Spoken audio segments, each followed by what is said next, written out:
ओम गंग गणपतये नमो नमः। श्रीमद्भागवत महापुराण प्रथम स्कंदा अतः चतुर्थ अध्याय। महर्षि व्यास जी कांसोत इति ब्रह्मांड संस्कृत मुनीनांग दीर्घ सत्रेणाम वृद्ध कुलपति सूतम बहुवृक्ष सौनिक को अपरिचित। व्यास जी कहते हैं, उस दीर्घकालिक सत्र में सम्मिलित हुए मुनियों ने विद्यावधि वृद्ध कुलपति ऋग्वेदी सौनक जी से सूत जी को पूर्वोक्त बात सुनकर उनकी प्रशंसा की और कहा। सौनक जी बोले, सूत जी आप वक्ताओं में श्रेष्ठ हैं तथा बड़े भाग्यशाली हैं। जो कथा भगवान श्री सुखदेव जी ने कही वही भगवान की पुण्यमय कथा, कृपा करके आप हमें सुनाइए। यह कथा किस युग में, किस स्थान पर, किस कारण से हुई? मुनिवर, श्री कृष्ण द्वैपायन ने किसकी प्रेरणा से परमहंस सहितों का निर्माण किया था? उसके पुत्र सुखदेव जी बड़े जोगी, समदर्जी, भेदभाव से रहित, संसार निद्रा से जगे और निरंतर एकमात्र परमात्मा में स्थिर रहते हैं। वह छिपे रहने के कारण मूढ़ से प्रतीत होते हैं। व्यास जी जब संन्यास के लिए वन की ओर जाते हुए अपने पुत्र के पीछा कर रहे थे, तब उसी समय जल में स्नान करने वाली स्त्रियों ने नंगे सुखदेव जी को देखकर वस्त्र धारण नहीं किया, परंतु वस्त्र पहने हुए व्यास जी को देखकर लज्जा से कपड़े पहन लिए। इस आश्चर्य को देखकर जब व्यास जी ने उसे स्त्रियों का कारण पूछा, तब उन्होंने उत्तर दिया, आपकी दृष्टि में तो सभी स्त्री पुरुष का भेद बना हुआ है, परंतु अपने पुत्र की शुभ दृष्टि में यह भेद नहीं है। कुरुजांगल देश में पहुंचकर हस्तिनापुर में वह पागल, गुंडे और जड़ के समान विचरते होंगे। नगरवासियों ने इन्हें कैसे पहचाना? पांडव नंदन राजा परीक्षित के मौनी सुखदेव जी के साथ संवाद कैसे हुआ, जिसमें भगवत संहिता कही गई है। महाभाग श्री सुखदेव जी तो गृहस्थ के घरों का तीर्थ स्वरूप बना देने के लिए उतनी ही देर उनके दरवाजे पर आते हैं जितनी देर में गाय दूही जाती है। सूत जी, हमने सुना है कि अभिनंदन परीक्षित भगवान के बड़े प्रेमी भक्त है। उन्होंने अत्यंत आश्चर्यमय जन्म और कर्मों का वर्णन किया है। वे तो पांडव वंश के गौरव बढ़ाने वाला सम्राट थे।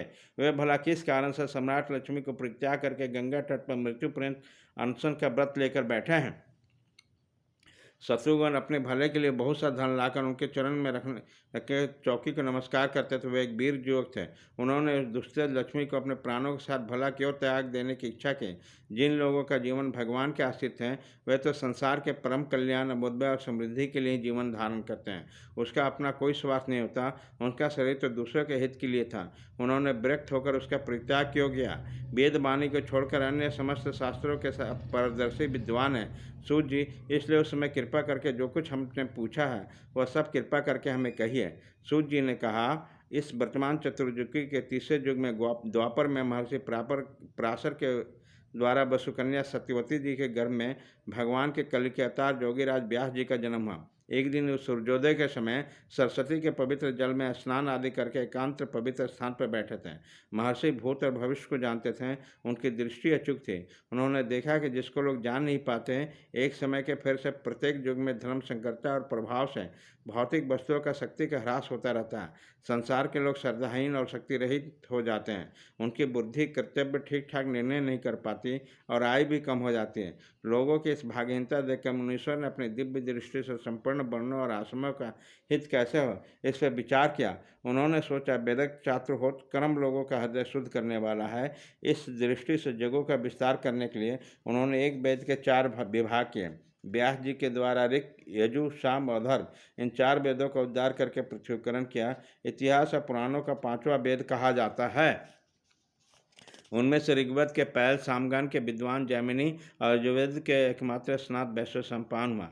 अर्थावेद में प्रवीण हुए दरुण नंदन सुमंति मुनि, इतिहास और पुराणों के स्नातक मेरे पिता रोमहर्षण थे। इन पूर्वोक्त ऋषियों ने अपनी अपनी शाखाओं को अनेक भागों में विभक्त कर लिया। इस प्रकार शिष्य, प्रशिष्य और शिष्यों द्वारा वेदों की बहुत सी शाखाएं बन गई। कम समझने वाले पुरुषों पर कृपा करके भगवान वेद व्यास जी ने इसलिए ऐसा विभाग कर दिया कि जिन लोगों की स्मरण शक्ति नहीं है या कम है, वे भी वेदों को धारण कर सकें। स्त्री, शूद्र और पतित दी जाति तीनों ही वेद श्रवण के अधिकारी नहीं है, इसलिए वे कल्याणकारी शास्त्र कर्म का आचरण में भूल कर बैठते हैं। अब उनके द्वारा उनका भी कल्याण हो जाए, यह सोचकर महामुनि व्यास जी ने बड़ी कृपा करके महाभारत इतिहास की रचना की। शौनक आदि ऋषियों यद्यपि व्यास जी ने इस प्रकार अपनी पूरी शक्ति से सदा सर्वदा प्राणियों के कल्याण में लगे रहे, तथापि उनके हृदय का संतोष नहीं हुआ। उनका मन कुछ क्षीण सा हो गया।